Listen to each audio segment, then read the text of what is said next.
అలభ్య అక్షయ భక్తిభావ సుగంధమే ఈ వరకాళి పద్యరత్నాకరం. వేజండ్లపురములోని శ్రీ విశ్వమాత ఆదిపరాశక్తి పీఠాధీశులు భగవాన్ శ్రీ శ్రీ శ్రీ వెంకట కాళీకృష్ణ గురుమహారాజు గారు శ్రీ వరకాళి లీలా వైభవాన్ని మహత్తరంగా రచించగా శ్రీ వరకాళి పద్యరత్నాకరం గ్రంథంలోని 326 పద్యరత్నాలలోని వేజండ్ల శ్రీ వరకాళీమాత లీలా వైభవాన్ని తెలియజేస్తున్న 18వ భాగము 121 నుండి 132 పద్యరత్నాలను కూర్పు చేసి ప్రవచిస్తున్నది భగవాన్ శ్రీ శ్రీ శ్రీ వెంకట కాళీకృష్ణ గురుమహారాజు వారి దాసుడు వ్యాఖ్యాన వాచస్పతి బ్రహ్మశ్రీ ప్రభాకర స్వామి, హైదరాబాద్. ఆది నుండి చేయు అమిత పుణ్యముతోడా శిష్టులెల్ల శక్తి చేరగలరు. ఆది నుండి చేయు అమిత పుణ్యముతోడా శిష్టులెల్ల శక్తి చేరగలరు. ఆదరించు కాళీ అఖిల లోకములను, ఆదరించు కాళీ అఖిల లోకములను. కాళికాంబతనయ కనుము కృష్ణ. పూర్వజన్మ పుణ్యంతోనే సజ్జనులు శక్తిని చేరగలుగుతారు, అంటే పరామాతను చేరగలుగుతారు. శ్రీ కాళికామాత అన్ని లోకాలని, అందరు జీవులని ఆదరిస్తుంది. తల్లిదండ్రులైన వాళ్ళు సద్భావనతో పిల్లలకు బాల్యం నుంచి విద్యాబుద్ధులతో పాటు ఆధ్యాత్మిక చింతనకు చేరువ చేయాలి. వారిలో భక్తి భావనని పెంపొందించాలి. సందర్భాన్ని బట్టి పురాణ ప్రాశస్త్యాలను తెలియపరచాలి. ఇందువల్ల వారిలో దుష్ట భావాలు తొలగి బాల్యం నుంచే మంచి నడవడికను అవలంబిస్తారు. మంచి చెడు తారతమ్యం గ్రహించడం వల్ల మంచి వల్ల పొందే ఫలితాలను గ్రహించి భవిష్యత్తు కార్యాచరణ చేసుకోగలుగుతారు. దీనికి ఆధ్యాత్మిక ప్రవర్తన కూడా తోడైతే వారు చెడు మార్గాన్ని విసర్జిస్తారు. ఇది పుణ్యఫలం వృద్ధి చేసుకోవటానికి దోహదపడుతుంది. శ్రీ కాళీమాత దరి చేరే అవకాశం కలుగుతుంది. ఈ విధంగా ఆచరించే వారిని అన్ని లోకాల్లోనూ ఆ తల్లి శ్రీ కాళీమాత ఆదరిస్తుంది. అమ్మ భావనము అవని లేనప్పుడు, అమ్మ కంటవచ్చు అగ్నికీల. అమ్మ భావనము అవని లేనప్పుడు, అమ్మ కంటవచ్చు అగ్నికీల. జ్వాలలందు మునుగు జగతి సమస్తము, జ్వాలలందు మునుగు జగతి సమస్తము. కాళికాంబతనయ కనుము కృష్ణ, కాళికాంబతనయ కనుము కృష్ణ. అజ్ఞానంతో అహంకారంతో అమ్మని మరిచిపోతే ఆమె కళ్ళల్లో అగ్ని క్వీలలు జలిస్తాయి. ఆ జ్వాలలలో లోకం మొత్తం మునిగిపోతుంది. మదిలో అమ్మ భావనం అంటే దైవీభక్తి నిండుగా ఉంటే ఆ తల్లి మనల్ని సుఖాల తీరాలకు చేరుస్తుంది. జీవితం పూల పానుపులాగా సుగంధభరితంగా సాగేలా చేస్తుంది. అజ్ఞానాన్ని పారద్రోలే జ్ఞానదీపిక అవుతుంది. అహంకారాన్ని అణచి వ్యవహార శైలిని సరిచేస్తుంది. మనసులో శ్రీ కాళీమాతను నింపుకొని ఏ కార్యక్రమం ప్రారంభించినా ముహూర్తాలు లగ్నాలతో పని లేకుండా చెడును తొలగిస్తూ మంచిని కలుపుకుంటూ అన్నీ తానే సంయమనపరుస్తూ విజయాన్ని మనకు చేతికందిస్తుంది. విజయం సాధించామనే సంతోషాన్ని, తృప్తిని మనకు కలిగిస్తుంది. స్మరణ మాత్రంతోనే ఆ తల్లి మనకు అన్నీ సమకూరుస్తుంటే జీవితాంతం అమ్మని ఎలా మర్చిపోతాం? నిజంగా మరిచిపోతే సుడిగుండంలో నావలాగా మనల్ని ఎవ్వరూ రక్షించరు. అదేవిధంగా లోకమంతా ఆ తల్లిని పూజించడం మరిచి భోగలాలసులైతే అమ్మ కంట కన్నీరు బదులు అగ్ని కీలలు ఉద్భవిస్తాయి. ఆ జ్వాలల వేడిలో సమస్త జగతి మునిగిపోతుంది, మాడిపోతుంది, మసైపోతుంది. కార్చిచ్చులో చిక్కిన జీవిలా విలవిల్లాడి నశించిపోతుంది. అంటే జీవులు ధర్మవర్తనులై భక్తి మార్గంలో చరించాలి అని భగవాన్ శ్రీ శ్రీ శ్రీ వెంకట కాళీకృష్ణ గురు మహారాజు వారు పై పద్యంలో తెలియచేస్తున్నారు. దైవశక్తి కాళీ ధర్మ మార్గము జోపు నీతి మార్గమందు నిలుపు కాళీ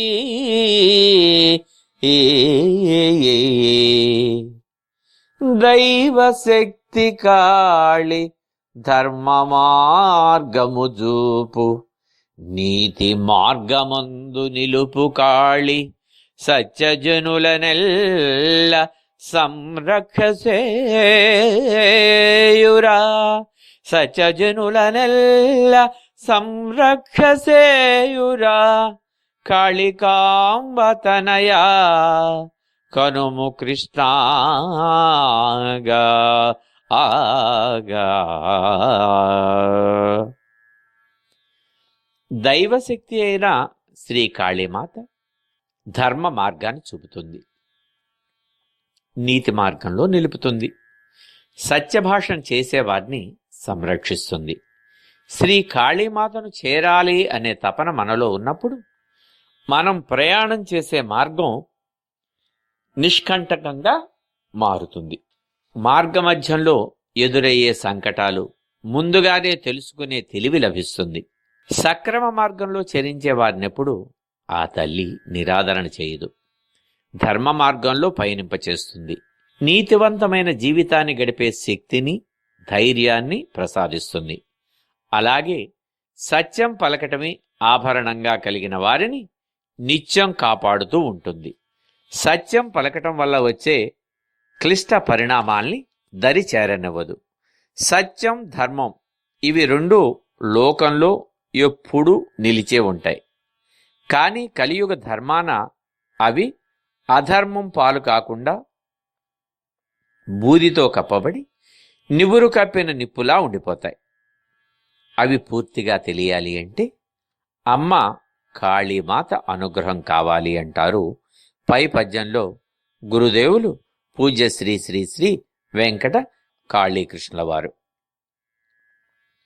పరమశక్తి పూజ ప్రాజ్ఞులు చేయంగా మేలు కలుగుచుండు మేటిగాను. పరమశక్తి పూజ ప్రాజ్ఞులు చేయంగా మేలు కలుగుచుండు మేటిగాను. భక్తి శక్తి పూజ బ్రహ్మవేత్తను చేయు కాళికాంబతనయా కనుము కృష్ణ. పరాశక్తి పూజ ప్రాజ్ఞతతో చేసిన వాళ్ళకి గొప్ప మేలు కలుగుతుంది. భక్తితో శక్తి పూజ చేసిన వాళ్ళు బ్రహ్మవేత్తలవుతారు. శక్తి ఎన్ని రూపాలలో ఉన్నా అన్నిటికీ మూలమైనది ఆది పరాశక్తి. ఆకాశాత్ పతితం తోయం యథాగచ్చతి సాగరం సర్వదేవ నమస్కారం కేశవం ప్రతిగచ్చతి అని చెప్పినట్టుగా వేదవాక్యంలో లోకంలో అన్నీ ఆది పరాశక్తి నుండే ఉద్భవిస్తాయి. మళ్ళీ అన్నీ కలిసిపోయి చివరకు పరమశక్తిగా ఏర్పడుతుంది. మొత్తం కలిపి ఆది పరాశక్తిగా రూపుతాలుస్తుంది. ఈ రహస్యం తెలిసిన ప్రాజ్ఞులు పరాశక్తినే ప్రార్థిస్తారు. ఆ శక్తి పూజ వల్ల కలిగే మేలు ఏమిటంటే సాధకులు బ్రహ్మవేత్తలవుతారు. ఏకైకము నిర్గుణము అయిన బ్రహ్మజ్ఞానం కలవాళ్ళు బ్రహ్మవేత్తలని బ్రహ్మజ్ఞానులని పిలువబడతారు అని పై పద్యంలో పూజ్య శ్రీ శ్రీ శ్రీ వెంకట కాళీకృష్ణ వారు తెలియచేశారు. అమ్మ శాంతి నుండ అవని చల్లగనుండు శక్తి దూషణము సుఠులజేయు. అమ్మ శాంతి నుండ అవని చల్లగనుండు శక్తి దూషణము సుఠులజేయు. పర్వతములెల్ల బ్రద్దలై పోవురా కాళికాంబతనయా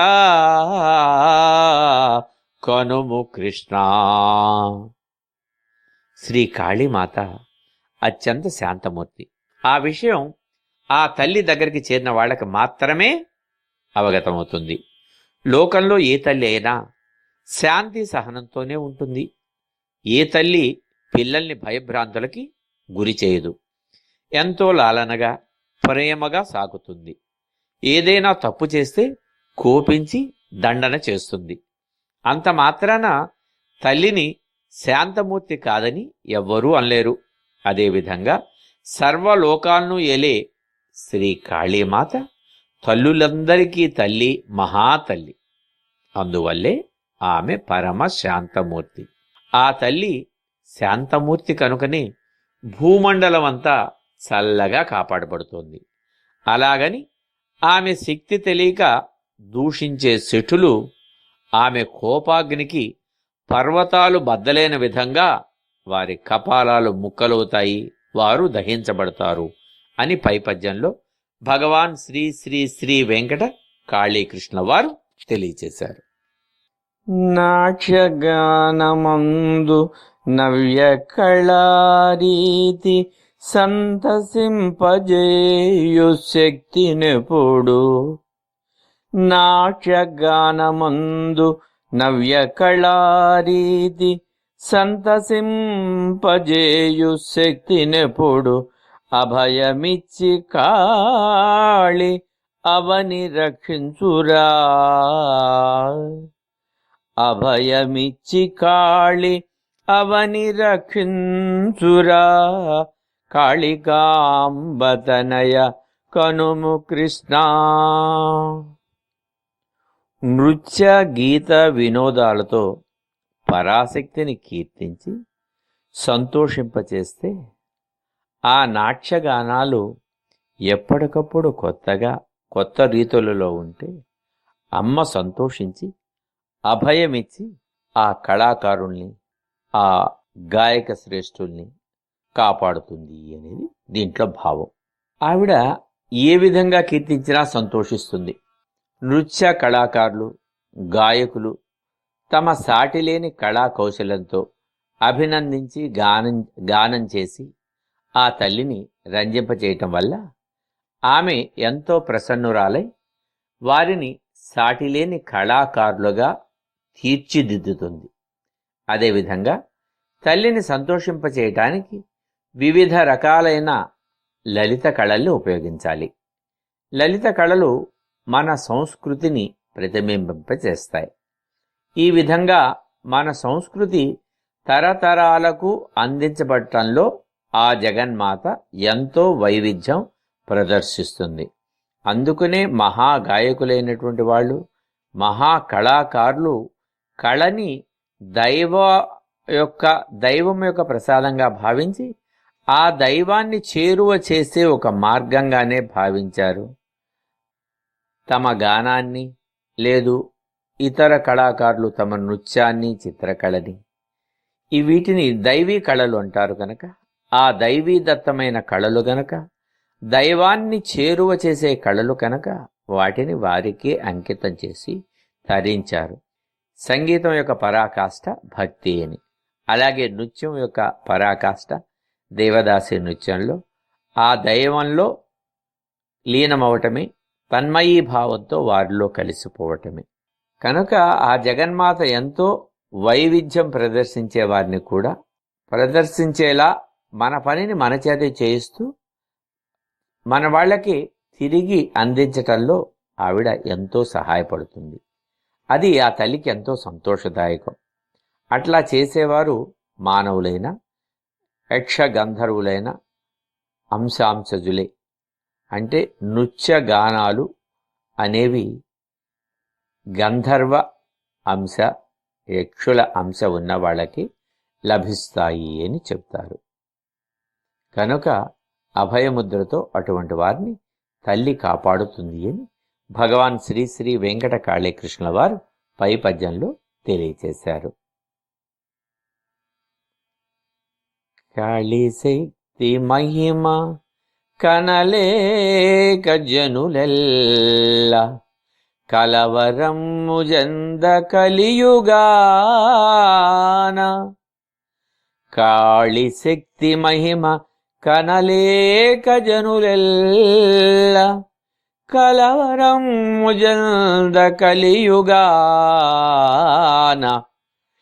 శక్తి మహిమ తెలుప సాధ్యమౌనే జగతి కాళికాంబతనయ కనుము కృష్ణ. శ్రీ కాళీమాత శక్తిని మహిమని తెలుసుకోలేక కలియుగ లక్షణాలతో జనాలు కలవరపడుతుంటారు. శక్తి మహిమను తెలియచెవటం ఎవరికీ సాధ్యం కాదు.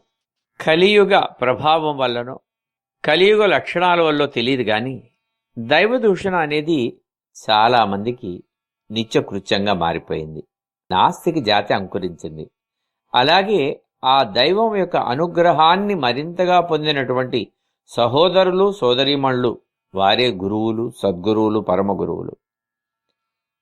వారినైతే విశ్వసించటానికి కూడా ఇష్టపడని హేతువాదులు, బాగా చదువుకున్నాము అనుకునే వాళ్ళకి అదొక ఫ్యాషన్గా, ఒక నిత్యకృత్యంగా మారింది. దేవుడు లేడని చెప్పి వారేదో గొప్ప ఘనకార్యం సాధించిన వాళ్ళలాగా డప్పు వేసుకుంటూ ప్రజల్ని గందరగోళపరుస్తూ కలవరం పాల్చేస్తున్నారు.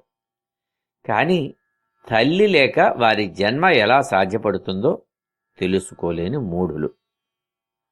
ఆ తల్లి తండ్రి భౌతికంగా కనిపించిన వాళ్ళు ఉన్నారండి అంటారు. వీటి వెనక ఉన్న శక్తిని మరిచిపోతూ ఉన్నారు. ఆ తల్లి శ్రీ కాళీమాత మహిమను ఎలా తెలుసుకోగలరు? మామూలు భౌతికమైనటువంటి స్త్రీ శక్తిని, అమ్మ శక్తిని, అమ్మ ప్రేమని తెలుసుకోలేనటువంటి వాళ్ళు కాళీ అమ్మ మహిమను ఎలా తెలుసుకోగలుగుతారు? హేతువాదం పేరుతో కలియుగ లక్షణాలను అనుసరించి వితండవాదంతో ఆ తల్లి శక్తిని తెలుసుకోలేక అపమార్గంలో వెళుతున్నారు. అలాంటి వాళ్ళకి అధోగతులు తప్పవు అంటున్నారు పై పద్యంలో భగవాన్ శ్రీ శ్రీ శ్రీ వెంకట కాళీకృష్ణ గురు మహారాజు వారు. విద్య నేర్వకున్న పెరగదు జ్ఞానము, విద్యలన్నీ నేర్పువేత్త కాళి. విద్య నేర్వకున్న పెరగదు జ్ఞానము, విద్యలన్నీ నేర్పువేత్త కాళి. సకల జీవరాశి సాకు శక్తియ కాళి, సకల జీవరాశి సాకు శక్తియ కాళి. కాళికాంబతనయ కనుము కృష్ణ.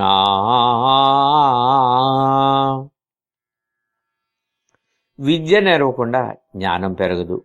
ఏ విద్య అయినా ఇచ్చేది శ్రీ కాళీమాతయే. అన్ని జీవరాశుల్ని కాపాడే శక్తి ఆమె. నేర్చుకోకుండా ఏ విద్య పొందలేము. గ్రహింపు శక్తి లేందే ఏ విద్య కూడా అబ్బదు. విద్య నేర్చుకోవాలన్నా, నేర్చుకున్నది నిలవాలన్నా ఉత్సాహం, అభిరుచి కావాలి. వీటికి తోడు చపల చిత్తం లేని మనసు ఉండాలి. అన్నింటినీ మించి భక్తి, శ్రద్ధ ఉండాలి. ఈ అంశాలన్నీ జ్ఞాన సముపార్జనకి దారి చూపిస్తాయి. సకల జీవరాశులకి ఇహంలో బ్రతకటానికి, పరంలో తరించటానికి దేనికైనా జ్ఞానం కావాలి. అది విద్యతోనే సాధ్యమవుతుంది. జ్ఞానదాయిని అయిన ఆ తల్లి కాళీమాత తన దరి చేరిన వారిని విజ్ఞానవంతులుగా తీర్చిదిద్దుతుంది. అభివృద్ధి ఏదైనా విద్యతోనే సాధ్యపడుతుంది. విద్యతోనే అన్నీ తెలుస్తాయి. ఏది చదవాలన్నా, తెలుసుకున్నది రాసి గ్రంథస్థం చేయాలన్నా విద్య అనేది ప్రథమ స్థానం ఆక్రమిస్తుంది. అందుకే కాళీమాత ముందుగా తన్ని చేరిన వాళ్ళకి విద్యాదానం చేస్తుంది, వినయదానం కల్పిస్తుంది. తద్వారా అన్ని రంగాలలో పేరు ప్రఖ్యాతులు పొందేలాగా అనుగ్రహిస్తుంది అంటున్నారు పై పద్యంలో పూజ్య శ్రీ శ్రీ శ్రీ వెంకట కాళీకృష్ణ గురుదేవులు. అసురులను దురుమగా ఆదిశక్తిగా మారే,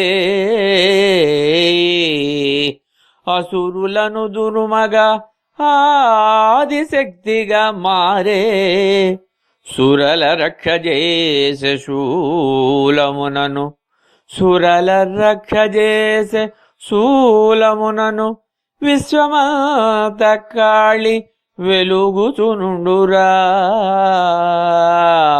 విశ్వమాత కాళి వెలుగుచునుండురా, కాళికాంబతనయ కరుము కృష్ణ. రాక్షస సంహారానికి ఆదిశక్తిగా మారిన, శూలం ధరించి దేవతలను రక్షించిన, విశ్వమంతా వెలుగుతూ ఉండేది కాళికయే. అది పద్యంలోని భావం. రాక్షసత్వం లేదా అసురత్వం అనేది మనసుకు సంబంధించిన వికారం. వారి ప్రవర్తన ఎల్లప్పుడూ ఇతరుల్ని బాధించే రీతిగానే ఉంటుంది. భౌతికంగా అందరిలా కనిపించినా లోపల వారి ఆలోచన సరళి దుష్టకార్యాలు చేసే విధంగానే ఉంటుంది. వాళ్ళకదే ఆనందం. వారి ఆనందం కోసం పరులను హింసిస్తుంటారు. ఆ తల్లి కాళీమాత దుష్టులలోని దుష్టత్వాన్ని అంతం చేయటానికి అన్ని విధాలా కృషి చేస్తుంది. కానీ అప్పటికి కూడా వారు రాక్షస ప్రవృత్తిని, దుష్టత్వాన్ని వీడకపోతే ఆ తల్లి ఆదిపరాశక్తిగా మారి పీచమణుస్తుంది. అదేవిధంగా దేవతల్ని రక్షణ చేయటానికి త్రిగుణాత్మకమైన శూలాన్ని చేతబూని విశ్వమంతా వెలుగుతో సంచరిస్తుంది అంటున్నారు పై పద్యంలో పూజ్య శ్రీ శ్రీ శ్రీ వెంకట కాళీకృష్ణ గురు మహారాజు వారు. అందజేయు శక్తి అమ్మ పాదరజము, అమ్మ కుంకుమమిలాయువిచ్చు, అందజేయు శక్తి అమ్మ పాదరజము, అమ్మ కుంకుమ ఇలా ఆయువిచ్చు, అవని నందరొకటే అమ్మ దీవెన పొంద, కాళికాంబ తనయ కనుము కృష్ణ, కాళికాంబ తనయ కనుము కృష్ణ. అమ్మ పాదధూళి సోకితే శక్తి లభిస్తుంది. కుంకుమ ఆయుర్దాయాన్ని ఇస్తుంది. ఆమె దీవెన పొందటానికి ఏ భేదాలు లేవు, ఏ ఆటంకాలు ఉండవు. అందరూ ఒకటే. ఆ తల్లి పాదం మోపి సంచరించిన ప్రాంతం పునీతమవుతుంది. ఆ ప్రదేశంలోనున్న గాలి, ధూళి, నీరు అన్నీ సంస్కరింపబడి పవిత్రమవుతాయి. ఆ తల్లి గాలి సోకినంత మేర సర్వము బంగారుమయమై అమృతమయమవుతాయి. ప్రజలు సర్వజీవుల్ని సుఖశాంతులు పొందుతారు. సర్వజీవులు సుఖశాంతులు పొందుతాయి. భూ అంతర్భాగం సంపదలు, నిధులు, నిక్షేపాలతో నిండిపోతుంది. ఆ తల్లి పాదధూళి కూడా అమ్మ అంశతో ఉండే భాగమే. కాబట్టి శ్రీ కాళీమాత పదరజానికి కూడా అంతే శక్తి ఉంది. అలాగే ఆ తల్లి నుదుటి కుంకుమ రక్తవర్ణంతో మెరుస్తూ భూమి మీద జీవులకు ఆయువును ప్రసాదిస్తుంది. జీవుల్లోని రక్తం ఎర్రగా ఉంటుంది కదా, ఆ రంగు ప్రాణవాయువును ఆకర్షించి శరీరంలో శక్తిని నింపుతుంది. ఆ వర్ణమే ప్రాణులకు ప్రాణాధారం. ఆ రంగు లేనిదే జీవన క్రియ ఆగిపోతుంది, మృతి చెందుతుంది. ఆ తల్లి నుదుట నుండే కుంకుమ దీనికి ప్రతీకగా చెప్పుకోవచ్చు. జనులందరూ ఒకటే. ఈ నిజాన్నే ఆ తల్లి నుదిటి కుంకుమ ఆజ్ఞాచక్రంలో ఉండేటటువంటి జ్ఞానం ద్వారా అందరూ తెలుసుకోవాల్సినది అని తెలుపుతుంది, తెలియచేస్తుంది. ఆది పరాశక్తి సుషుమ్నా నాడి స్వరూపంగా భృగుటిని ముడివడి ఉంటుంది. అక్కడి నుంచి ప్రయాణించి ఆజ్ఞాచక్రాన్ని దాటి బ్రహ్మగ్రంథిని భేదించి సహస్రారానికి చేరుకుంటుంది. అమ్మను పూజించిన కుంకుమ అక్కడికి చేరుకోవాలి. అదే బ్రహ్మగ్రంథి. అక్కడికి చేరిన తర్వాత అందరూ ఒకటే. అక్కడ అమ్మ దీవెన లభిస్తే అమృతత్వం సిద్ధిస్తుంది. అండ నిలుచు శక్తి ఆపాదమస్తము రణమునందు నిలచి రక్ష చేయుగు. అండ నిలుచు శక్తి ఆపాదమస్తము రణమునందు నిలచి రక్ష చేయు. అవని గాయుచుండు అవతారమూర్తులన్ అవని కాయుచుండు అవతారమూర్తులన్ కాళికాంబతనయ కనుము కృష్ణ.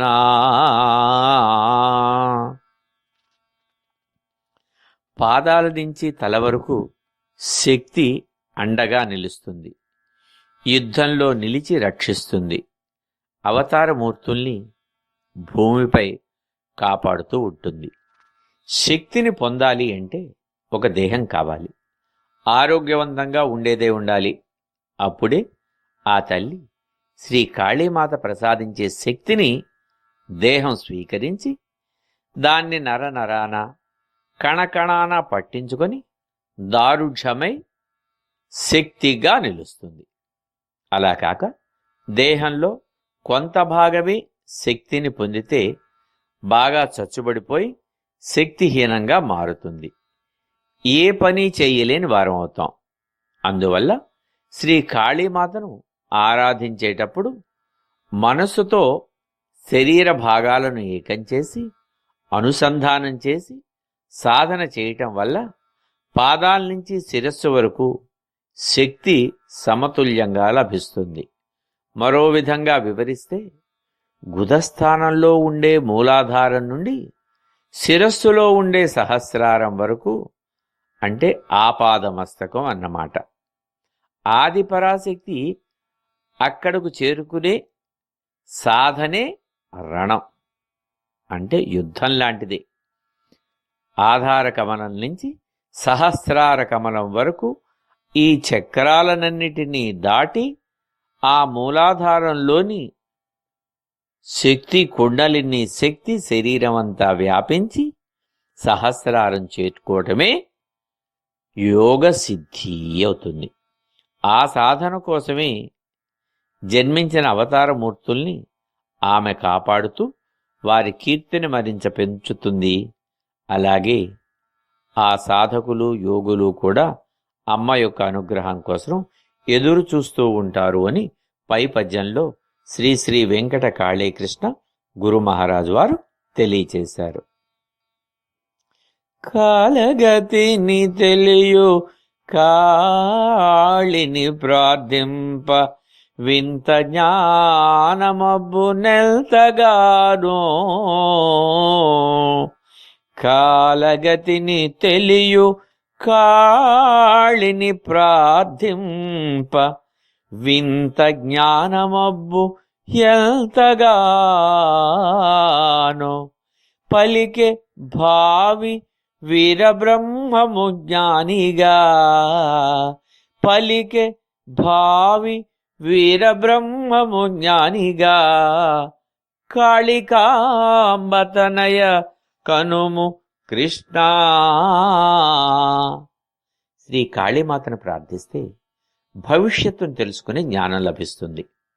వీరబ్రహ్మం గారు కాలజ్ఞాని అయి భవిష్యత్తును చెప్పగలిగింది శ్రీ మాత అనుగ్రహంతోనే.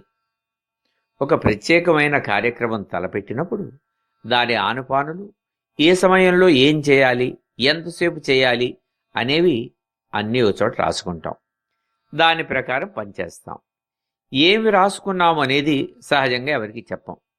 ఎందుకంటే ఇతరులకు తెలియటం వల్ల అది దుర్వినియోగం అయ్యే ప్రమాదం ఉంటుంది. కాబట్టి తమకు బాగా తెలిసిన వాళ్ళు, నమ్మకమైన వారైతే కొంతవరకు తెలియజేస్తాం. అలాగే కాళీమాత లోకాల్ని పరిపాలించే తల్లి. జీవులకు జన్మలు ప్రసాదించి భూమి మీదకు పంపేటప్పుడు లేక వేరే ఏ రకంగానైనా ఆవిర్భావం జరిగినప్పుడు వాటి తలరాతలను ముందే చిట్టాలో రాస్తుంది.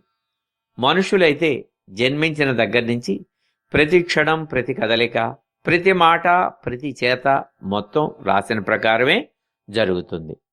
వారు నిమిత్త మాత్రులు. ఎప్పుడు ఎలా జరుగుతుంది అనే ప్రతి చిన్న అంశం కూడా రాతకు అనుగుణంగానే ఉంటుంది. దీన్ని ఎవ్వరూ ఎంతటి సమర్థులైనా, బలవంతులైనా, తెలివిగలవారైనా తెలుసుకోలేరు.